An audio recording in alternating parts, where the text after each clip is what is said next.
Thank you.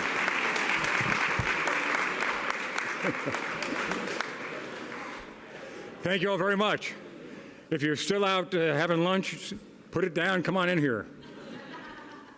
I'm Pete Pace, United States Marine, and I'm delighted to have this opportunity to be with you this afternoon and to kick off the afternoon session. Before I introduce the moderator, though, I'd be remiss if I didn't say thanks to a couple of people. They may not be here, but they still should be recognized. And it may sound like a love-in, but it's important to recognize people's accomplishments. Admiral Bill McCraven, who was in the last panel, last job was, of course, in charge of all of our special operators. And each of us sleeps better at night, thanks to what Bill and his guys and gals did for us. So I'm sorry he's not here to hear it, but it's important. Bill, you're here.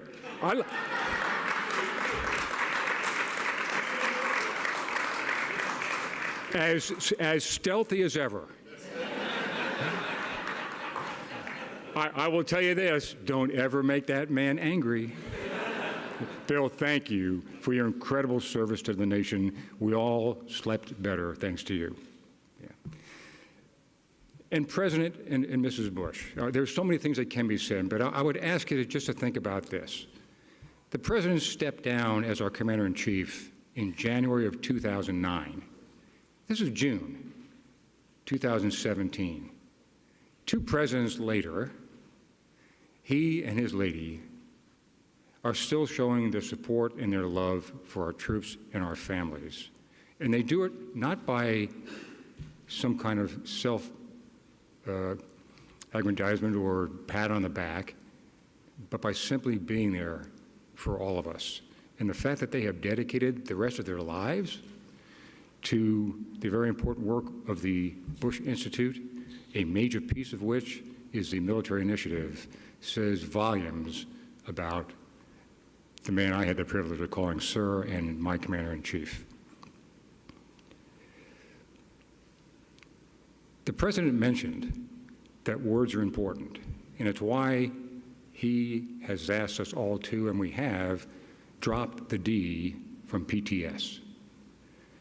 There are a couple of other words that were used here this morning that I would just like to mention. Someone mentioned that our troops had lost a leg or lost an arm. I disagree. They didn't lose anything. They know exactly where their leg is. They know exactly where their arm is. They sacrificed that for us. Many sacrificed their lives for us.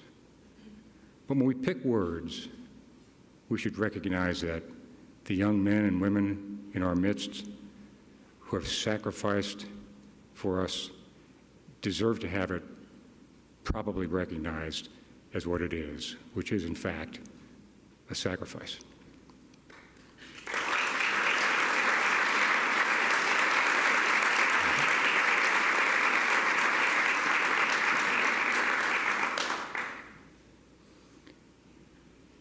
We're fortunate to have in our audience so many of you who care so deeply. And we are right to spend a lot of time talking about how we might be able to help our veterans. But the fact of the matter also is that Stand 2 is not only for our businesses, but also, very importantly, it's for our veterans. We have to own our transition. Yes, we need to have help from the civilian community, but we need to own our own transition. And that leads me, I think, to the second word that I'd like to see used differently, and that is the word divide. I don't like that word. We do not have a civilian-military divide in this country. We had one when I came back from Vietnam, when our fellow citizens either liked us or did not like us based on what they thought about the war in Vietnam. Today is much, much different. Today, our fellow citizens will thank us for our service And they may say, I don't agree with the ongoing war, but I thank you for your service. We don't have a divide. We have a lack of understanding. We have veterans who do not understand how to present themselves to corporate America, and we have corporate America who may not understand how to reach out to veterans. I'm not sure what the right word is, but I know it's not divide. That connotes, even though the people using it use it for the right reason, it connotes the wrong tone, and certainly does not describe the incredible support from all Americans for their armed forces. So we're going to have a panel. Eric Eversole, Vice President of the Chamber and President of Hiring Our Heroes, is going to moderate and going to introduce his panel. So I hope you will take just a minute now to welcome Eric so he can introduce his panel. Eric?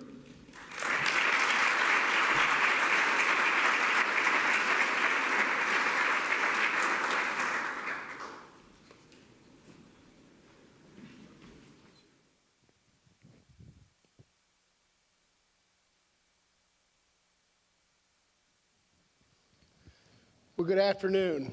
It's a pretty hard act to follow. General Pace is always a really hard act to follow, but I can't tell you how honored I am to be here today and how honored I've been to participate with the Employment Task Force that met yesterday and 2 times before that. As many of you know, the Chamber started Hiring Our Heroes a little over 6 years ago, and it was a time when there were some real challenges with respect to veteran unemployment. And we, along with a lot of great organizations and companies, worked pretty aggressively to help solve that problem, those challenges, at least the unemployment challenges. But as we started to see unemployment improve, and we started to see real progress in that space, a lot of organizations like ours started to see that there were also some ongoing challenges. And it wasn't about just finding a job for a veteran or military spouse, but let's find the right job for them.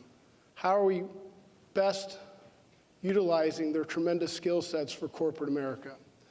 And so as we started 2017 and we saw record low veteran unemployment, I wanted to take a step back as an organization.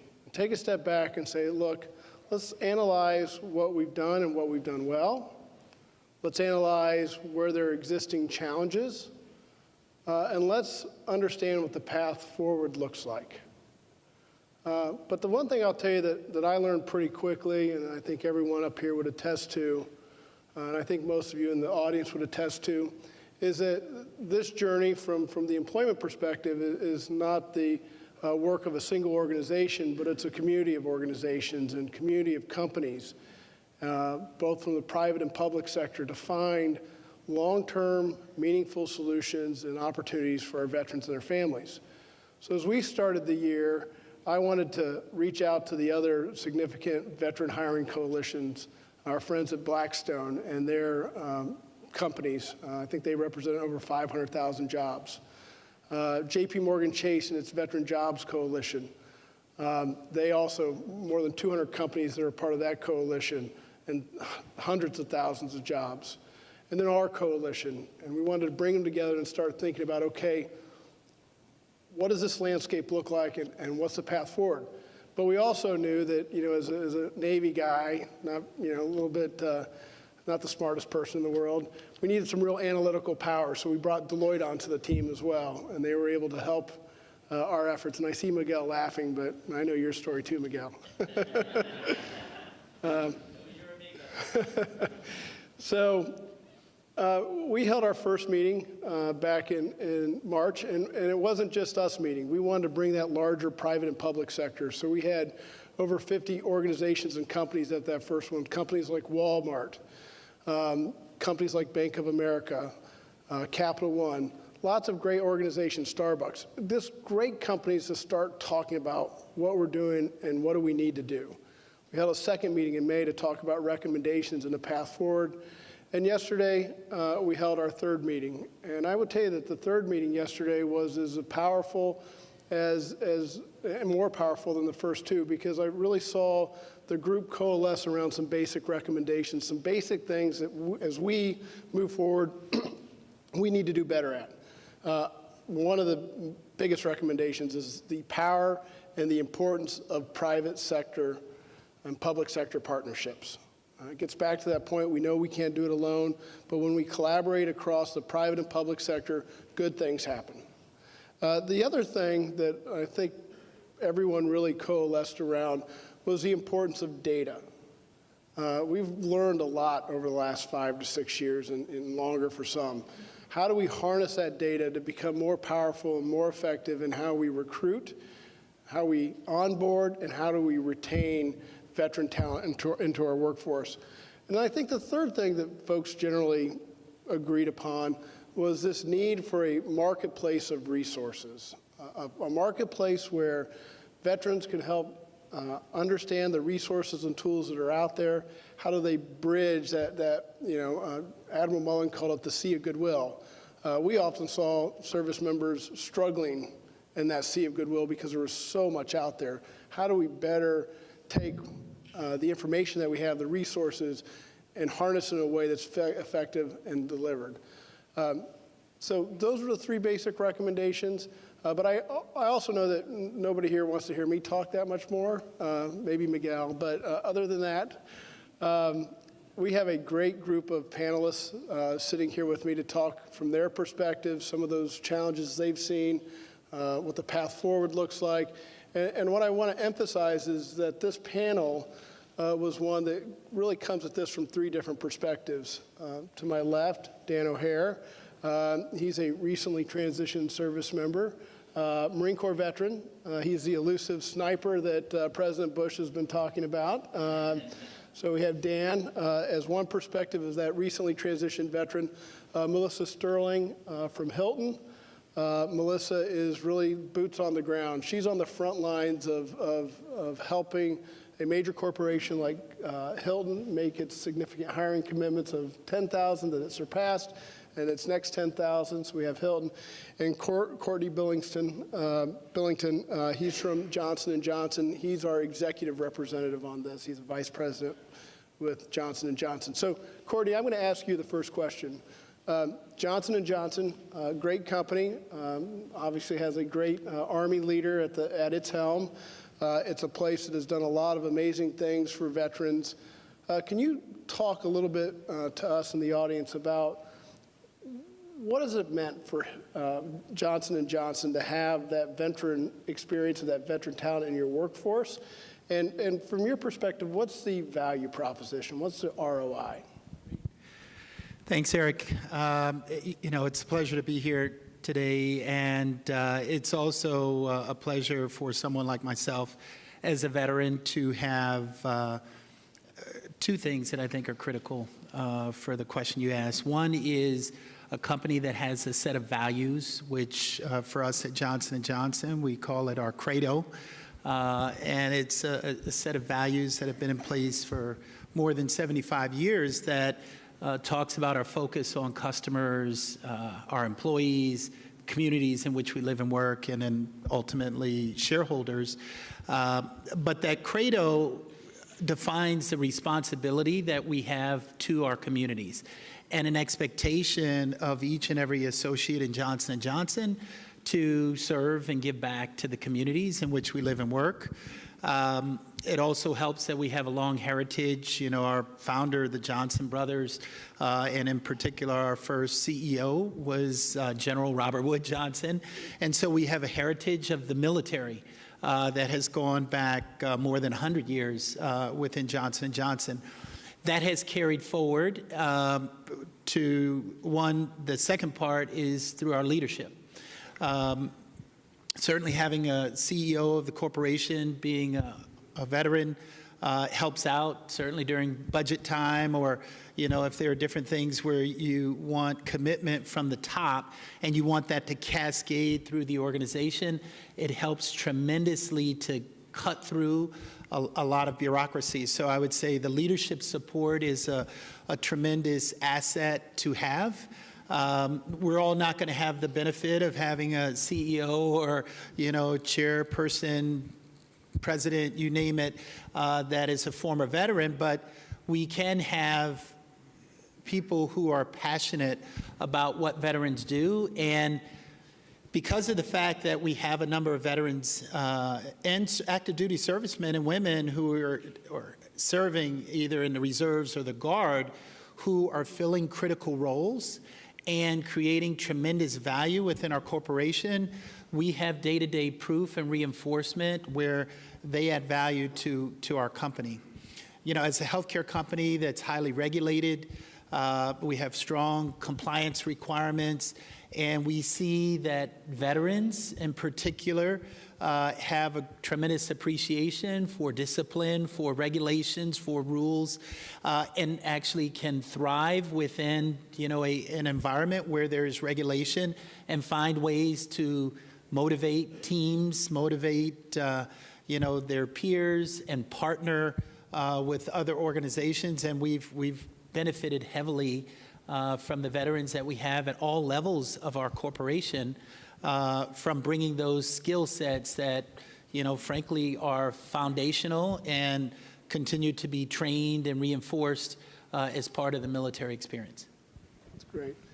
So, Melissa, you have a very committed CEO as well at Hilton. I know he, again, mentioned the 10,000 hiring commitment. You guys blew through that at record pace well before the time frame that you set, and then a second commitment, of course, came. That's your reward for good work. I want to talk a little bit about, from your perspective, you know, what has that commitment meant to your organization, and then what, from your perspective as the boots on the ground, what are some of those challenges that you face really executing that high-level commitment? Sure. Thank you, Eric. So Hilton made a commitment in 2013 to hire 10,000 veterans and military spouses in 5 years, and like Eric said, we were able to do that in 3. So we were very dedicated, and it was very successful. Because it was so good for the business, our CEO wanted to double down. So we now have an additional commitment of 20,000 additional veterans and spouses by the end of 2020. So what we have really noticed is that this works for us. The hospitality industry is a great fit. We were founded by Conrad Hilton, who was an Army veteran, so we know that you can be successful in this industry. So it's meant a lot to our company. It also has been built into our culture. So we are definitely a military-friendly culture from the inside out. Employment is the biggest pillar, but in order to attract and retain veteran talent, you have to be a military-friendly company and culture. So we have rallied all parts of our business to help the military community. We've donated millions of honors points to help unemployed vets find jobs through a partnership with National Association of State Workforce Agencies. We have a program right now in San Francisco where the San Francisco Hilton is being refurbished, and the furniture that was taken out of the hotel was donated to the VA to help homeless vets when they get housing. So also we have Hilton Supply Management, which, as you can imagine, sources a lot of products, and so we make sure that we source from veteran-owned businesses when we can. So it's just about rallying the whole company, and that's not employment, but it does feed back to employment because it's all about having a military-friendly company. So the challenges, I would say, when we first started was not senior leadership buy-in, which is the first thing that you need to get, but since it came from Chris Nassetta, we had that covered. But I would say change management and stakeholder buy-in. So you have two sides of the spectrum. So you have separating servicemen and women who don't understand the hospitality industry and all the great career opportunities that you can have. We often tell them that running a hotel is like running an Army base or a Navy ship. You have all kinds of different departments because they might think that you have to be behind a desk and check somebody in. And when we tell them that we have HR and we've got engineering and you've got you know, housekeeping and food and beverage, their eyes light up because you can have a very long and successful career under one roof doing many, many different things. And that's one thing veterans love, is that they don't have to worry about getting into something and not liking it, because then they can move to a different department. So it's very dynamic, definitely based on teamwork, which works well for veterans. And then the other side of the spectrum for change management was our internal folks, our hiring managers, our HR people. about letting them know the value of a veteran, because they too had a stereotype about what a military man or woman did in the military. Like, they think there's a gun and they're just in a trench shooting people. And like, there's a very small percentage of veterans that do that. So once we started letting them know about the value of a veteran, and that you know, the DoD is a huge organization with all the different departments, and a lot of them translate to hotels, their eyes lit up. So it's just about making that match. Great, thank you, Melissa. All right, Dan, you're the sniper that President Bush has been referring to for years. We were fortunate enough to finally have you here. I had to break my concealment for a little while. So, you know, very tactical, very concealed. So I'm sure that your transition to Bank of America was an easy one, because they probably needed a bunch of snipers. Is that how it happened? Definitely, but I'm still waiting for that email from my manager being like, Dan, we have a special mission for you to do. Right now I'm just, you know, working on deals, and I think, you know, why, you know, not just Bank of America, but organizations in general should hire veterans, particularly those that have been in combat, is because there are, you know, high pressure situations to deal with. There are tight deadlines in business to deal with. But at the end of the day, like, you might lose out on some revenue. You might, you know, not get the deal closed. But at the end of the day, no one's going to die if things go south. So having someone who can kind of be like, guys, just calm down for a little bit. We have 24 hours to get this deal done. We can get it done. And, you know, at the worst case scenario, we'll ask for, you know, an extension on the timeline. Like, so having someone who can provide that perspective to, you know, kids who are just right out of college and, you know, are very, you know, smart and educated and, you know, willing to work hard, to have somebody who can, like, calm them down and, like, really focus them and you know, help sort of let them know that, yeah, like, what you're doing is important, and we got to get it done, and we got to get it done now, and we got to get it done right. But you know, no one's gonna die if we don't, you know, do it. So don't worry too much. I think that's a really good perspective. And you know, one of the things that, you know, strikes me is you know, given, you know, the work that you did in the military as a sniper, you know, what you know, you go from that very mission-oriented, mission-focused environment in the military, lots of teamwork. You know, what does a company like Bank of America, and how does it do what it does so well to make you say, you know what, that's where I'm going to hang my hat because of their commitment? What is it that culture creates that makes it feel like home for you? So it really is just the execution level. Like, as a sniper or, you know, any other sort of veteran, like, you're expected to execute at a really high level. And in banking, you know, there's millions of dollars on the line and even billions of dollars on the line sometimes.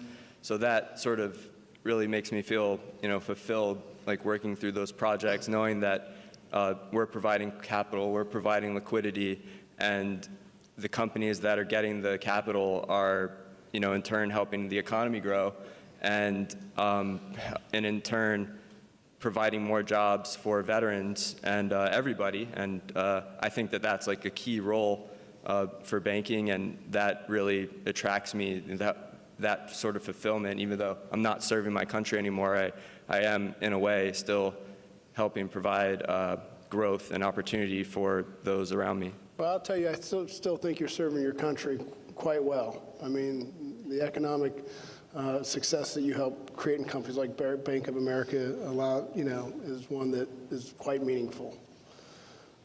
Courtney, I wanted to follow up a little bit on that as far as the culture. And I know General Pace talked about the fact that, you know, he doesn't necessarily think there's a civilian-military divide, but we do know that less than 1% of military service members are Americans have served.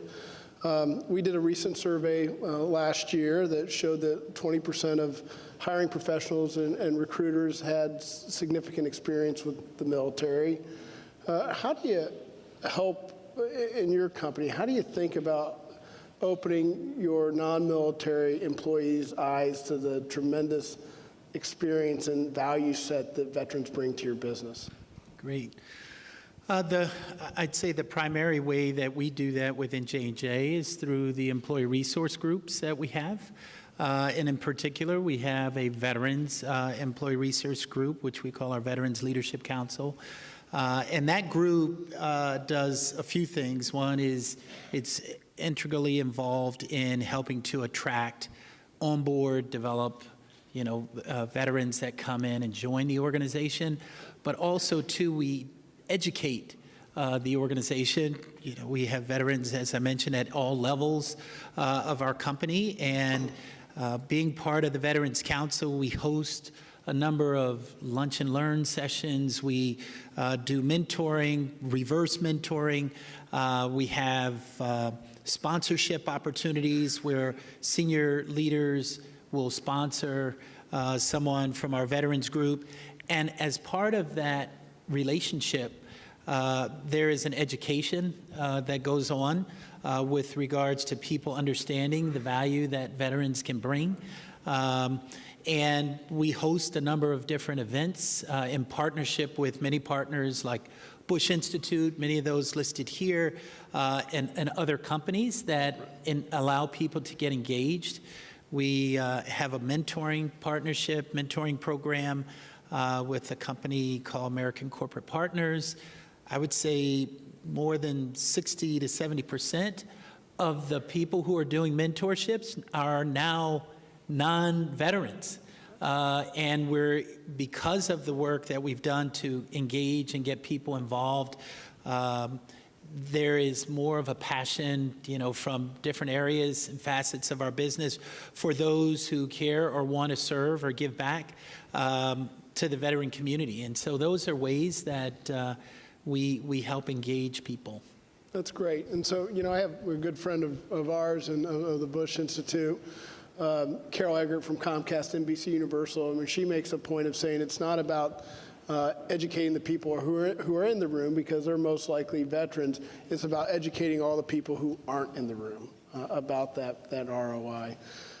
Melissa, I have a follow-on question for you. And it's one thing to create jobs for veterans and to place veterans in those jobs, but how important is it to get them in the right job, not only from a near-term success point of view, but from long-term success with retention?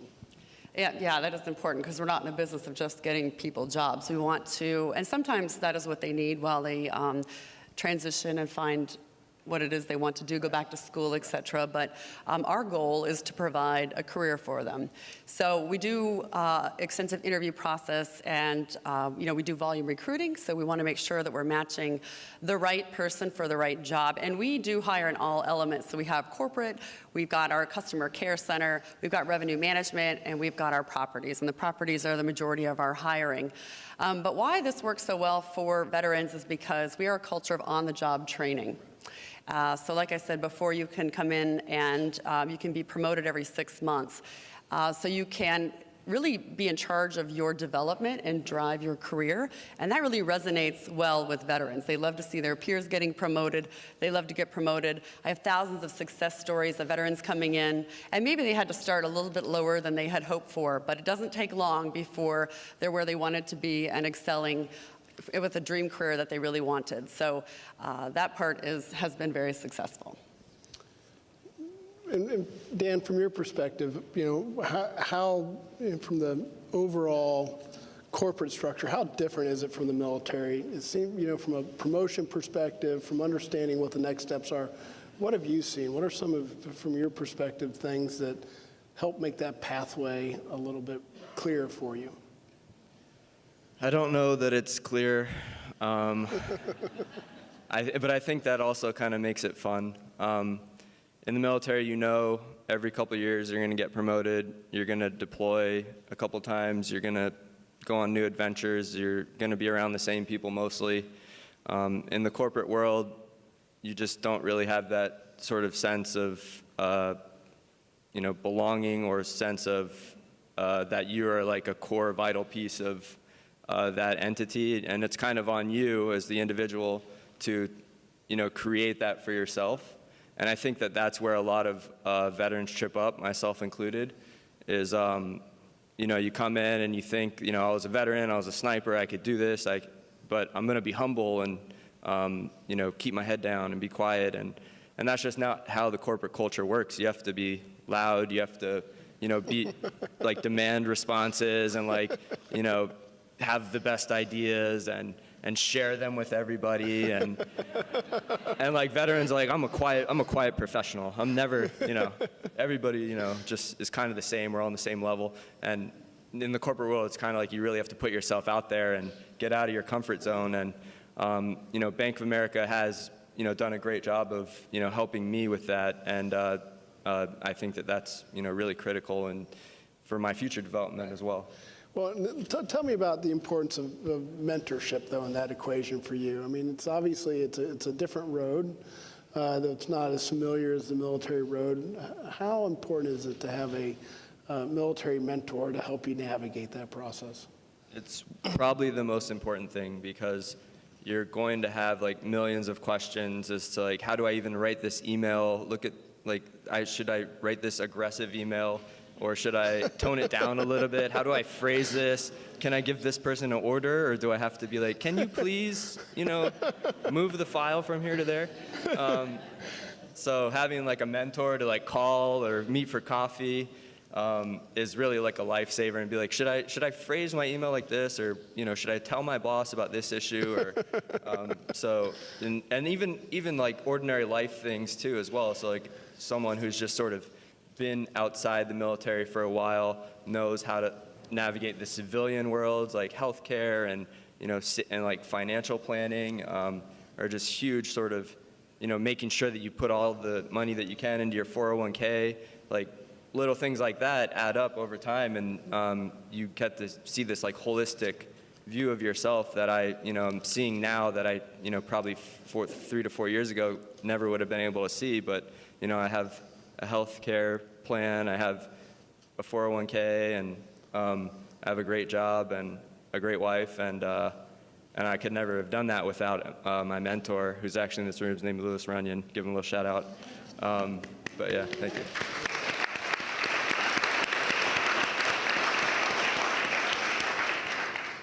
Can I just Yeah, tag on absolutely, to that? please.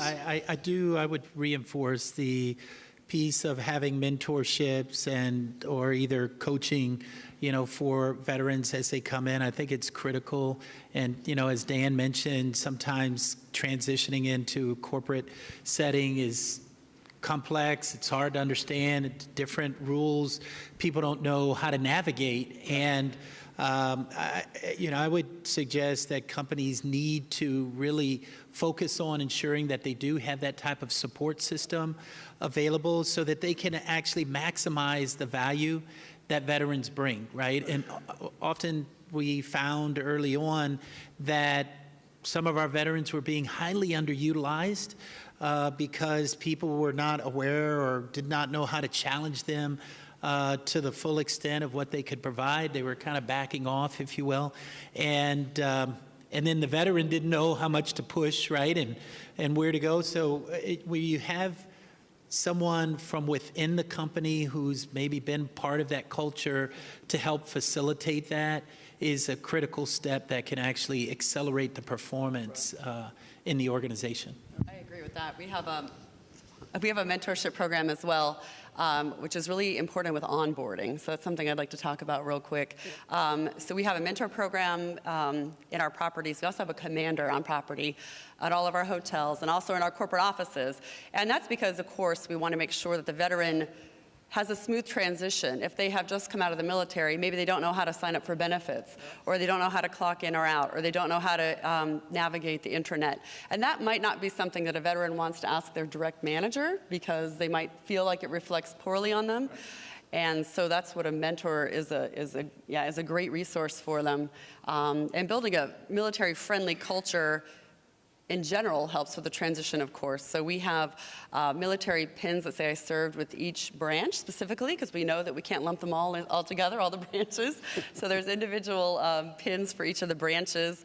And again, we have our mentors and our commanders, and we have a veteran team member resource group as well that meets quarterly. It's a nationwide network, and it meets quarterly. We have hundreds of people on the call, hundreds of locations, but the idea is to activate that in the local area. And I think, I mean, Melissa, you're hitting on something that I think, for companies that aren't as actively engaged, or they may be struggling a little bit with retention. I mean, how important are the little things in helping to not simply recognize veterans, but understand that you're creating that culture that values their experience, the one that's going to help promote them?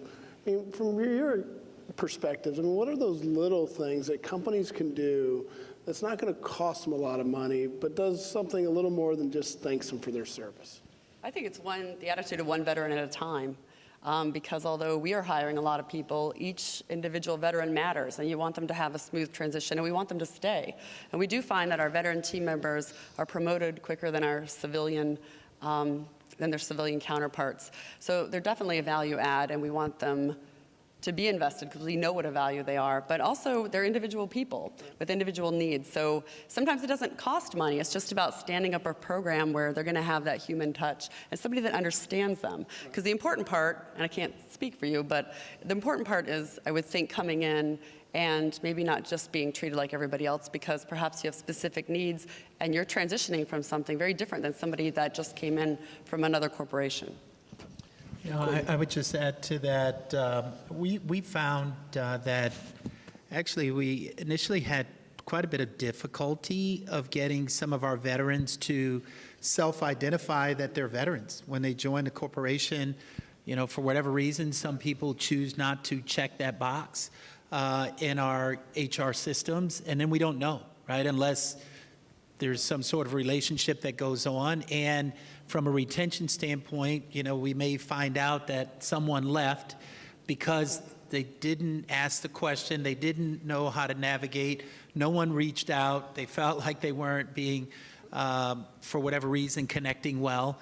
And it was because we didn't pay attention to the detail that you mentioned. And so we've really worked very, very hard to strengthen and find ways to first let people know that they should not feel a concern about self-identifying. You don't want your manager to worry about the fact that you're in the reserves or the Guard. We are doing a number of things to highlight how we encourage our employees to be engaged in that, and how we want to reward them. We've improved our policies to support that. We've improved training and educating the manager of someone who deploys, comes back, the manager saying, how come you didn't show up on work on Monday?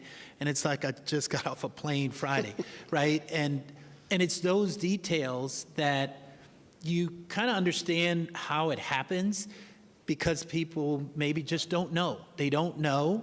It's not that they're trying to do something wrong, but they make a huge mistake that can make a difference between retaining a tremendous employee or losing someone because we don't pay attention to the detail. Dan, what do you think? What are little things? I mean, companies are so big and they have so many resources, and they're all trying to figure out how to allocate them efficiently. But I think that, veterans definitely deserve an allocation, and Bank of America is definitely doing that. But the little things have to come from the individual. The individual has to sort of recognize that they're a problem and have the freedom to speak up and to say, look, I need help with this. And a lot of veterans don't do that. And that's part of the issue, is there has to be some sort of onboarding program that says, look, you're not going to succeed here if you don't ask questions. If you don't, nobody's going to hand you the keys to the Ferrari. You gotta find your way to the Ferrari. You gotta find the keys. Is Lewis giving out keys to Ferraris? I don't know. Are you? But yeah. We got just a couple minutes here, and I wanted to ask one question because I think what's different about this convening more so than any is this interrelationship between wellness and education and employment. I think that's one of those really great things about this. From your all's perspective, very quickly, I mean, how important is it for us as a community to understand each of those aspects from the long-term success of both employment but also getting this right? If I could start on this one. So transitioning out of the military was probably the hardest thing I've ever had to do because I went from being a leader of Marines and had a really strong identity and trying to communicate that into the corporate world and try to figure out like how am I going to get a new job is a very significant challenge. And you really have to reinvent yourself and humble yourself and put yourself at the mercy of the people who will eventually be your new bosses. And so it's very challenging, and there just has to be a better process in place, and I'm not sure like what that will look like ultimately, and I'm really glad that this event is happening and that there's all these brilliant people in this room working on this problem. But what I went through, like not every veteran should have to go through what I had to go through to get a job and to find happiness in life. Great, thank you. Melissa? Yeah, I think it's, that really is the trifecta what you guys are attacking here in the task force, and yesterday was really impressive in the breakout sessions. I think in order to be a successful employee, you have to have these other elements of your life that are working. So you want to be educated to make sure that's a tool to get you where you want to go, often a vehicle. And then wellness is important for all of our employees. So I think you really covered it all. And again, I really appreciate all the brilliant people in this room the last couple of days and who have worked on it previously, because to be a whole person, and just speaking from the employer perspective, it's important for all of our employees to have that. Courtney, quickly? Yes, as a healthcare company, health and wellness is super important to us and part of our mission. We want to have the healthiest employees in the world. It's great having folks from the military because we're used to doing PT and things of that nature. So that helps to further reinforce and nurture that vision and value. But, as was said earlier, you also have the highest level of performance when people have balance and they can bring their best energy to bear in the workplace. So we think it's good business to also make sure that you've got the healthiest, most fit employees, and that they feel like they're being able to self-actualize in all facets of their lives. Well, thank you all. I'd like to give a round of applause for our panelists.